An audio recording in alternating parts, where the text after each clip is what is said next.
ಸ್ನೇಹಿತರೆ, ಫೇಸ್ಬುಕ್ ಅಲ್ಲಿ ಯಾರೋ ಒಬ್ಬ ದೀಪಂಕ ಶೆಟ್ಟಿ ಅಂತ ಇದ್ದಾನೆ. ಇವನಿಗೆ ಬೇರೆ ಏನು ಕೆಲ್ಸನೇ ಇಲ್ಲ ಅನ್ಸತ್ತೆ. ಯಾರು ಯೂಟ್ಯೂಬ್ ಅಲ್ಲಿ ವಿಡಿಯೋ ಮಾಡಿ ಹಾಕಿದ್ದಾರೆ, ಆ ವಿಡಿಯೋನಲ್ಲಿ ಅವ್ರು ಏನು ವಿಚಾರ ಹೇಳಿದ್ದಾರೆ ಅದು ಅವನಿಗೆ ಬೇಕಾಗಿಲ್ಲ. ಅವ್ರದ್ದೊಂದು ಫೋಟೋ ಬೇಕು, ಸ್ಕ್ರೀನ್ ಶಾಟ್ ಬೇಕು. ನೋಡಿ, ಇವರು ವಿಡಿಯೋನಲ್ಲಿ ನೋಡೋದಕ್ಕೆ ಚಿರ ಯೌವನಿ ತರ ಕಾಣ್ತಾ ಇದ್ದಾರೆ. ಅದೇ ಬೆಳಗ್ಗೆ ಒಂದು ಫೋಟೋ ತೆಗೆದು ಹಾಕಿದ್ದಾರೆ ಅವರ ಗಂಡನ ಜೊತೆಗೆ. ಆ ಫೋಟೋನಲ್ಲಿ ಇವರು ಅಜ್ಜಿ ತರ ಕಾಣ್ತಾ ಇದ್ದಾರೆ.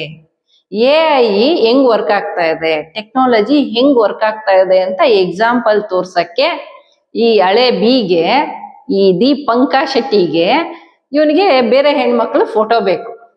ಅದನ್ನ ಇವನ್ ಫೇಸ್ಬುಕ್ ಅಲ್ಲಿ ಹಾಕ್ಬಿಟ್ಟು ಇವನು ಬರೆಯೋದು, ಅದ್ರ ಕೆಳಗಡೆ ಬಂದು ಕೆಟ್ಟ ಕೊಳ್ಕ ಕಮೆಂಟ್ ಹಾಕ್ತಾರೆ ಬೇರೆಯವರು, ಇವನ ಬೆಂಬಲಿಗರು, ಫೇಸ್ಬುಕ್ ಫಾಲೋವರ್ಸು ಎಲ್ಲ ಫೇಕ್ ಅಕೌಂಟ್ಗಳು. ಯಾಕೋ ದೀಪಂಕ ಶೆಟ್ಟಿ, ನಿನಗೊಂದು ಅಮ್ಮ ಇರ್ತಾರಲ್ಲ, ಅವ್ರನ್ನ ಫೋಟೋ ತಗೊಂಡು ಏನ ಕೇಳು, ನಮ್ಮಮ್ಮ 30 ವರ್ಷ ಇರುವಾಗ ಹೆಂಗಿರ್ತಾಳೆ, ನಮ್ಮಮ್ಮ 16 ವರ್ಷ ಇರುವಾಗ ಹೆಂಗ್ ಕಾಣ್ತಾ ಇರ್ತಾಳೆ, ಚಿರ ಯೌವನಿ ಇರುವಾಗ ಹೆಂಗಿರ್ತಾಳೆ ನಮ್ಮಮ್ಮ ಅಂತ ಕೇಳು, ಕೊಡುತ್ತೆ ಅದು.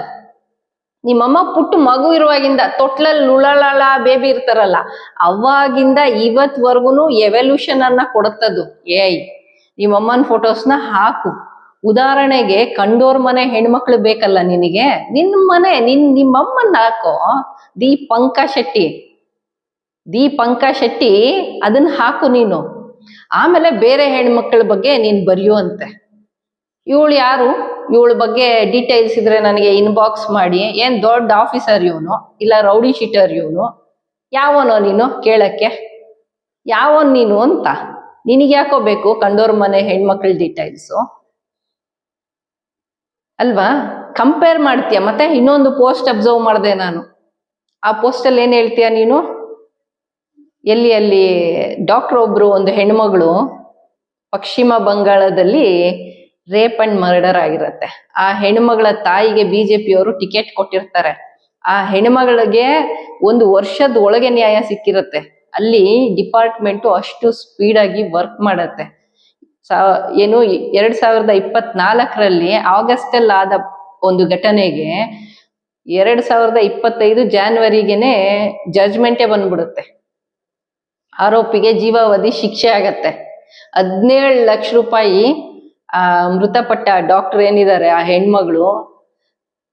ಹೆಣ್ಮಗಳ ತಾಯಿಗೆ 17 ಲಕ್ಷ ರೂಪಾಯಿ ಕೋರ್ಟಿಂದ ಅವನ್ಗೆ ಹಾಕೋ ಫೈನು, ಆಕೆಗೆ ದುಡ್ಡು ಕೂಡ ಸಿಗತ್ತೆ. ಜೊತೆಗೆ ಬಿಜೆಪಿಯವರು ಒಂದು ಟಿಕೆಟ್ ಕೊಡ್ತಾರೆ. ಇವತ್ತು ಆಕೆ ಒಂದು MLA ಕೂಡ ಆಗಿದ್ದಾರೆ. ಆಕೆಗೆ ನೀನು ಕಂಪೇರ್ ಮಾಡಿ ಸೌಜನ್ಯ ಅವರ ಫೋಟೋ ಹಾಕಿ ಒಳ್ಳೆ ತಾಯಿನೂ ಇರ್ತಾರೆ, ಕೆಟ್ಟ ತಾಯಿನೂ ಇರ್ತಾರೆ ಅಂತ ಬರೀತೀಯ ನೀನು. ಮುಟ್ಟಾಳ, 13 ವರ್ಷದಿಂದ ಆ ತಾಯಿಗೆ ನ್ಯಾಯನೇ ಸಿಕ್ಕಿಲ್ಲ. ಕೆಟ್ಟ ತಾಯಿ ಎಲ್ಲಿಂದ ಬರ್ತಾಳೋ? ಈ ಪ್ರಪಂಚದಲ್ಲಿ ಕೆಟ್ಟ ಹುಳಗಳು ನಿನ್ನಂತವ್ರು, ದೀಪಂಕ ಅಂತವ್ರು ಇರ್ತಾರೆ ಹೊರತು ಕೆಟ್ಟ ತಾಯಿ ಎಲ್ಲೂ ಇರಕ್ಕೆ ಸಾಧ್ಯನೇ ಇಲ್ಲ. ಅಷ್ಟು ಕೆಟ್ಟ ಕೊಳ್ಕ ಬರೀತ್ಯಾ, ಅದ್ರ ಕೆಳಗಡೆ ಬಂದು ಕಮೆಂಟ್ಸ್ ಹಾಕ್ತಾರೆ, ಅಷ್ಟು ಅಸಹ್ಯವಾಗಿ ಬರೀತಾರೆ. ಅವ್ರು ಯಾರು ತಾಯಿ ಗರ್ಭದಿಂದ ಜನ್ಮ ಪಡ್ಕೊಳ್ಳಿಲ್ವೇನೋ, ಆಕಾಶದಿಂದ ಉದುರ್ಬಿಟ್ರೇನೋ ಅಂತ ನನ್ಗನ್ಸುತ್ತೆ.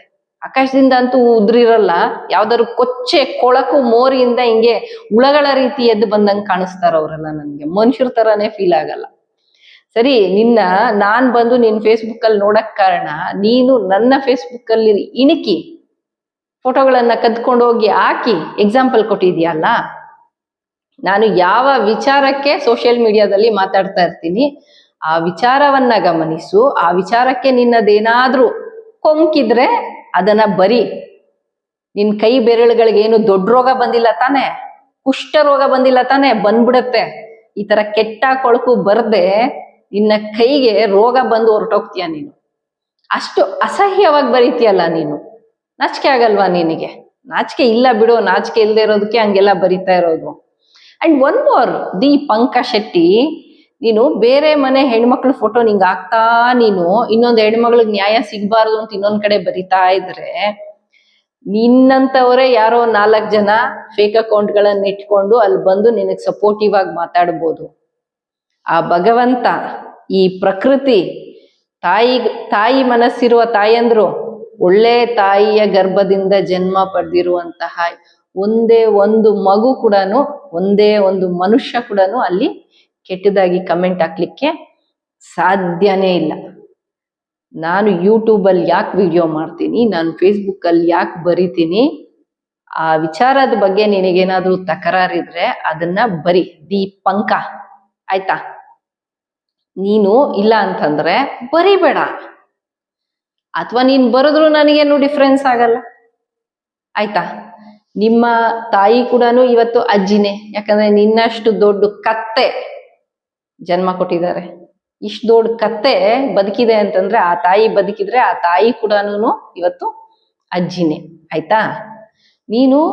ನೀನಿರ್ಬೋದು, ನಿನ್ನಂತ ಕಿತ್ತೋಗಿರೋ ಕ್ರಿಮಿಗಳು 100 ಜನ ಬಂದ್ಬಿಟ್ಟು ನನ್ನ ಅಜ್ಜಿ ಬಜ್ಜಿ ಅಥವಾ ಇನ್ನೇನೋ ಅಂದ್ರೂ ನಾನು ತಲೆ ಕೆಡಿಸ್ಕೊಳ್ಳಲ್ಲ. ನನಗೆ ನನ್ನ ಬ್ಯೂಟಿಯಿಂದ ನಾನೇನು ಪ್ರೂವ್ ಮಾಡಬೇಕಾಗಿಲ್ಲ ಜನಕ್ಕೆ. ನಾನು ಕಲ್ತಿರುವ ವಿದ್ಯೆ, ನಾವು ಕಾಲೇಜ್ಗೆ ಹೋಗಿ ಕಲ್ತಿದ್ದೀವಿ, ಡಿಗ್ರಿ ತಗೊಂಡಿದ್ದೀವಿ, ಸರ್ಟಿಫಿಕೇಟ್ಸ್ ಇದೆ, ಅದಕ್ಕೆ ತಕ್ಕಂಗೆ ನಾವೇನು ಜನಕ್ಕೆ ಸಂದೇಶ ಕೊಡಬೇಕು ಅದನ್ನ ಕೊಡ್ತಾನೆ ಇರ್ತೀವಿ. ವಯಸ್ಸಾಗಿ ವಿಡಿಯೋ ಮಾಡೋಕ್ಕಾಗಿಲ್ಲ, ಅಡ್ಗೋಲ್ ಅಜ್ಜಿ ಆಗ್ಬಿಟ್ಟೆ ಅಂತ ಇಟ್ಕೋ, ನಿಜವಾಗ್ಲೂ ಅಜ್ಜಿ ಆಗ್ಬಿಡ್ತೀನಲ್ಲ, ಅವಾಗ ಯಾರೋ 4 ಜನ ಕೆಲ್ಸದವ್ರನ್ನ ಇಟ್ಕೊಂಡು ನಾನು ಹೇಳ್ತೀನಿ, ಅವ್ರು ಬರ್ಕೊಂಡು ಟೈಪ್ ಮಾಡಿ ಹಾಕ್ತಾರೆ, ಆಯ್ತಾ? ಇಲ್ಲ ಅವಾಗ ನಾನೇ ಬರೆದ್ಬಿಟ್ಬೇಕಾದ್ರೆ ಹಾಕ್ತೀನಿ. ನನಗೆ ಹೆಂಗ್ ಬೇಕೋ ಹಂಗ್ ನಾನು ಬದುಕ್ತೀನಿ. ಆ ಸ್ವಾತಂತ್ರ್ಯವನ್ನ ಸಂವಿಧಾನ ಹಾಗೂ ನನ್ನ ಭಾರತ ದೇಶ, ನನ್ನ ತಂದೆ ತಾಯಿ ಒಳ್ಳೆ ಸಂಸ್ಕಾರ ಕೊಟ್ಟು ನನ್ನನ್ನ ಬೆಳೆಸಿದ್ದಾರೆ. ನಿನ್ನ ಫೇಸ್ಬುಕ್ ವಾಲಲ್ಲಿ ನಿನ್ನ ಪೋಸ್ಟ್ಗಳನ್ನ ನೀನೇ ಸುಮ್ಮನೆ ಯಾರೋ 3ನೇ ವ್ಯಕ್ತಿ ತರ ಸ್ಕ್ರೋಲ್ ಮಾಡು, ಆಯ್ತಾ? ಮತ್ತೆ ಅದನ್ನ ಓದು ದೀಪಂಕ, ಅದನ್ನ ಓದು.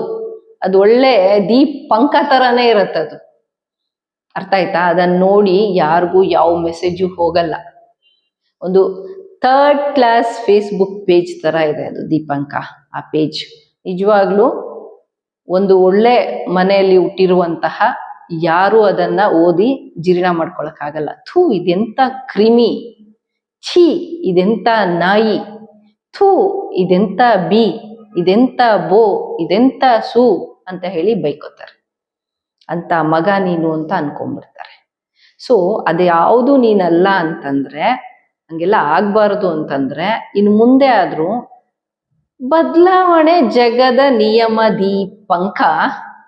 ಅದರಿಂದ ನೀನು ಸ್ವಲ್ಪ ಬದಲಾವಣೆ ಆಗು, ಒಳ್ಳೆ ವಿಚಾರಗಳನ್ನ ಬರೆಯೋದಕ್ಕೆ ಶುರು ಮಾಡು, ಕ್ರಿಟಿಸೈಸ್ ಮಾಡು. ನೀನು ನಂಬಿರೋದೇ ನಿಜ ಅಂತ ಆದ್ರೆ ಕ್ರಿಟಿಸೈಸ್ ಮಾಡು. ಹೋರಾಟ ಮಾಡ್ತಾ ಇರೋದೇ ತಪ್ಪು, ಈ ಹೋರಾಟನೇ ಒಂದ್ ದೊಡ್ಡ ಸುಳ್ಳು. ಆ ಹೆಣ್ಮಗಳಿಗೆ ಅನ್ಯಾಯನೇ ಆಗಿಲ್ಲ, ಆಕೆನ್ ಯಾರು ಒತ್ತಾಕೊಂಡು ಹೋಗಿಲ್ಲ, ಕೊಂದು ಹಾಕಿಲ್ಲ, ಆಕೆ ಇಲ್ಲೇ ಎಲ್ಲೋ ಬದುಕಿದಾಳೆ. ಇಲ್ಲ ಆ ಕಿರಿಕೀರ್ತಿ ತರ ಆದ್ರೂ ಹೇಳು, ಸತ್ತು ಅಲ್ಲ ಪವಿತ್ರವಾಗಿ ಸತ್ತು ಸ್ವರ್ಗ ಸೇರಿದ್ದಾಳೆ ಅಂತಾದ್ರೂ ಹೇಳು. ಆದ್ರೆ ಒಳ್ಳೆ ಭಾಷೆ ಬಳಸು. ಕೆಟ್ಟ ಕೊಳಕು ಭಾಷೆ ಬಳಸೋದು, ಕೆಟ್ಟ ಕೊಳಕು ಮಾತಾಡೋದ್ರಿಂದ ನಾವು ತಲೆ ಕೆಡಿಸ್ಕೊಳ್ಳಲ್ಲ. ನಾವು ಹಿಂಗೆ ಕ್ಲಾಸ್ ಕೊಡ್ತೀವಿ, ನಿನಗೂ ಸ್ವಲ್ಪ ಚುಚ್ಚಿದಂಗ ಆಗ್ಬೋದು ದೀಪಂಕ ಶೆಟ್ಟಿ.